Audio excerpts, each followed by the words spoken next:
New ইয়র্কে এলে কি গ্রেফতার হবেন ইসরায়েলের প্রধানমন্ত্রী বেনিয়ামিন নেতানিয়াহু? জাতিসংঘ সাধারণ পরিষদের অধিবেশনকে ঘিরে আবারও আলোচনায় উঠে এসেছে সেই প্রশ্ন।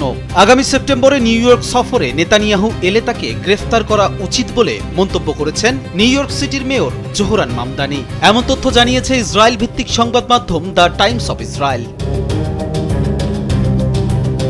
দ্য নিউ ইয়র্ক টাইমসকে দেয়া এক সাক্ষাৎকারে মামদানি বলেন, বেনিয়ামিন নেতানিয়াহুর স্থান নিউ ইয়র্কে নয়, নেদারল্যান্ডসের দ্য হেগে। তার দাবি, গাজা যুদ্ধ চলাকালে সংগঠিত মানবতা বিরোধী অপরাধ ও যুদ্ধাপরাধের অভিযোগে আন্তর্জাতিক অপরাধ আদালত নেতানিয়াহুর বিরুদ্ধে গ্রেফতারি পরোয়ানা জারি করেছে। স্যান্ডেলিনা সো, রূপচর্চায় আভিজাত্য।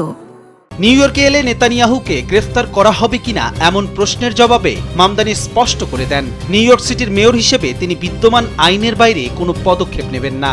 আইন যতটুকু অনুমতি দিবে তিনি ঠিক ততটুকুই করবেন। এর বাইরে নতুন কোনো আইন তৈরি বা পরিবর্তনের উদ্যোগ নেওয়া হবে না। নির্বাচনী প্রচারণার সময় মামদানি প্রতিশ্রুতি দিয়েছিলেন, আন্তর্জাতিক অপরাধ আদালতের গ্রেফতারি পরোয়ানা থাকলে নিউ ইয়র্ক পুলিশ বিভাগকে তিনি তা কার্যকর করার চেষ্টা করবেন। এই তালিকায় ইসরায়েলের প্রধানমন্ত্রী বেনিয়ামিন নেতানিয়াহুর পাশাপাশি রাশিয়ার প্রেসিডেন্ট ভ্লাদিমির পুতিনের নামও ছিল। তবে বাস্তবতা ভিন্ন। যুক্তরাষ্ট্র আন্তর্জাতিক অপরাধ আদালতের সদস্য নয়। দেশটির ফেডারেল আইন অনুযায়ী স্থানীয় সরকার আইসিসির সঙ্গে এ ধরনের গ্রেফতারি পরোয়ানা বাস্তবায়নে সহযোগিতা করতে পারে না। পাশাপাশি বিদেশি রাষ্ট্রপ্রধানকে গ্রেফতার কিংবা তাদের দাপ্তরিক কার্যক্রমে বাধা দেওয়ার ক্ষেত্রে রয়েছে স্পষ্ট আইনি সীমাবদ্ধতা।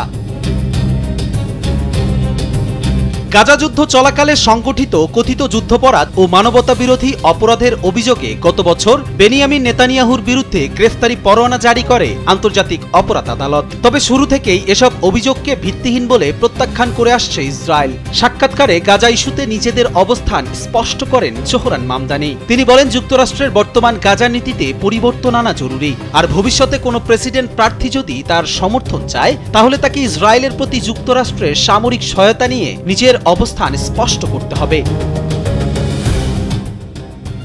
তবে ভিন্নমত থাকা সত্ত্বেও রাজনৈতিকভাবে একসঙ্গে কাজ করার পক্ষে অবস্থান নেন মামদানি। তিনি বলেন, একটি বড় রাজনৈতিক জোট গড়ে তুলতে সব বিষয়ে একমত হওয়া জরুরি নয়। মতপার্থক্য থাকলেও সাধারণ মানুষের স্বার্থে একসঙ্গে কাজ করাই সবচেয়ে গুরুত্বপূর্ণ।